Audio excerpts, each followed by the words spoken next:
Assalamualaikum warahmatullahi wabarakatuh. Hai guys, aku Putri Amelia dengan NIM 230513802990. Di sini aku akan menjelaskan tentang makosyid syariah dalam ekonomi Islam. Tidak usah berlama-lama, mari kita lihat video selanjutnya. Assalamualaikum warahmatullahi wabarakatuh. Di sini saya Putri Amelia dengan NIM 230513802990 akan menjelaskan tentang makosyid syariah sebagai tujuan ekonomi Islam. Sebelum menjelaskan apa itu makosyid syariah, di sini ada beberapa konsep terpenting dalam pengembangan ekonomi Islam, yaitu pertama adalah hukuk. Hukuk adalah kewenangan atau kekuasaan atas sesuatu atau sesuatu yang wajib bagi seseorang untuk orang lain. Sebagai bagian pencapaian makosyid syariah, manusia diberi hak, yaitu adalah hak hidup, hak kebebasan beropini, dan hak berekspresi, hak kebebasan beragama, hak properti, dan hak reproduksi. Yang kedua itu ada maslahah. Maslahah merupakan konsep terpenting dalam perkembangan ekonomi Islam. Para ulama sepanjang sejarah senantiasa menempatkan maslahah sebagai prinsip utama dalam syariah, karena maslahah merupakan tujuan dari syariah Islam dalam rangkaian mencapai falah. Dan yang terakhir yang akan kita bahas yaitu makosyid syariah. Definisi dan ruang lingkup makosyid syariah. Makosyid syariah yaitu tujuan atau maksud ditetapkannya hukum-hukum Allah Subhanahu wa Ta'ala. Bisa disimpulkan bahwa makosyid syariah adalah maksud Allah Subhanahu wa Ta'ala selaku pembuat syariah untuk memberikan kemaslahatan kepada manusia, yaitu dengan terpenuhinya kebutuhan daruriyah, hajiyah, dan sahsiniyah, agar manusia bisa hidup dalam kebaikan dan dapat menjadi hamba Allah Subhanahu wa Ta'ala yang baik.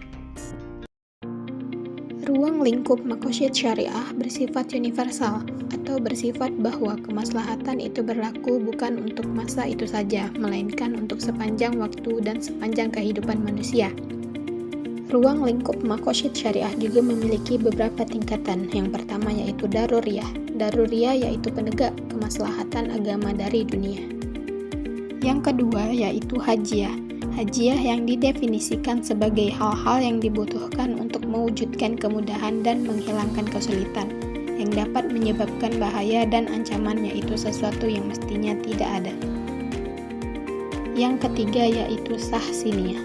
Sahsiniyah adalah melakukan kebiasaan-kebiasaan yang baik dan meninggalkan yang buruk sesuai dengan apa yang diketahui oleh akal sehat. Selanjutnya yaitu unsur-unsur pokok makosyid syariah. Yang pertama yaitu hifz al-din atau menjaga agama. Contohnya adalah sholat 5 waktu. Apabila sholat itu diabaikan, maka akan terancam resistensi agama. Yang kedua yaitu hifz al-nafs atau menjaga jiwa, yaitu memelihara hak untuk hidup secara terhormat dan memelihara jiwa agar terhindar dari tindakan penganiayaan baik berupa pembunuhan maupun tindakan melukai. Yang ketiga yaitu hifz al-akal atau menjaga akal, merupakan karunia Allah Subhanahu wa Ta'ala yang paling berharga, sehingga manusia diwajibkan menjaganya dengan tidak mengonsumsi segala hal yang merusak akal manusia seperti narkoba dan khamar. Yang keempat yaitu al-nasl atau menjaga keturunan. Menjaga keturunan adalah memelihara kelestarian jenis makhluk manusia dan membina sikap mental generasi penerus agar terhindar dari peperangan di antara manusia. Contoh menjaga keturunan yaitu seperti melakukan pernikahan untuk menghindari perzinahan. Yang kelima yaitu hifz al-mal atau menjaga harta. Menjaga harta adalah salah satu tujuan syariat umum di bidang muamalah dan ginayah. Syariat membolehkan segala jenis muamalah yang sesuai dengan kaidah syariah mewajibkan berusaha untuk memenuhi kebutuhan hidup. Lalu syariat menjaga harta dengan mengharamkan mencuri. Selanjutnya yaitu peran dan signifikasi makosyid syariah dalam ekonomi Islam. Di dalam masalah muamalah, baik jual beli, sewa menyewa, dan semisalnya, hukum asalnya adalah halal kecuali ada dalil yang melarangnya. Ini artinya seseorang tidak diperkenankan melarang suatu persyaratan dalam transaksi ekonomi yang disepakati para pelaku akad muamalah kecuali jika memang ada dalil yang melarangnya. Berdasarkan hal tersebut, makosyid syariah dapat berperan sebagai bingkai dalam pembangunan ekonomi Islam yang akan memagari aktivitas ekonomi dari suatu yang melanggar syariah. Selain itu juga, makosyad syariah dapat berperan sebagai sarana hubungan antara hukum Tuhan dengan aspirasi yang manusiawi. Oleh sebab itu, teori makosyad syariah menempati posisi yang sangat sentral dan vital dalam merumuskan metodologi pengembangan ekonomi Islam. Makosyad syariah juga menjadi landasan dasar pengembangan hukum ekonomi Islam yang bersumber dari Al-Quran dan As-Sunnah, di mana hubungan ekonomi menekankan pada aspek maslahat kehidupan manusia baik di dunia maupun di akhirat. Bukan hanya sekedar didasarkan pada imbalan ekonomi dan atau sosial dengan tujuan mendapatkan kepuasan sesaat, yakni kepuasan hidup di dunia. Nilai-nilai masalah sebagai motivasi syariah ini dapat dipakai untuk merumuskan ekonomi dalam konteks kekinian baik dalam proses produksi, konsumsi, distribusi, kebijakan fiskal, keuangan, lembaga keuangan, dan sebagainya. Signifikasi makosyad syariah dalam ekonomi Islam memiliki 4 pondasi, yaitu akidah, syariah, akhlak, dan ukhuwah. Memiliki 3 pilar, yaitu keadilan, keseimbangan, kemaslahatan, dan memiliki satu tujuan, yaitu falah, yang artinya mencapai kesejahteraan. Beberapa contoh penerapan makosyad syariah dalam aktivitas ekonomi Islam.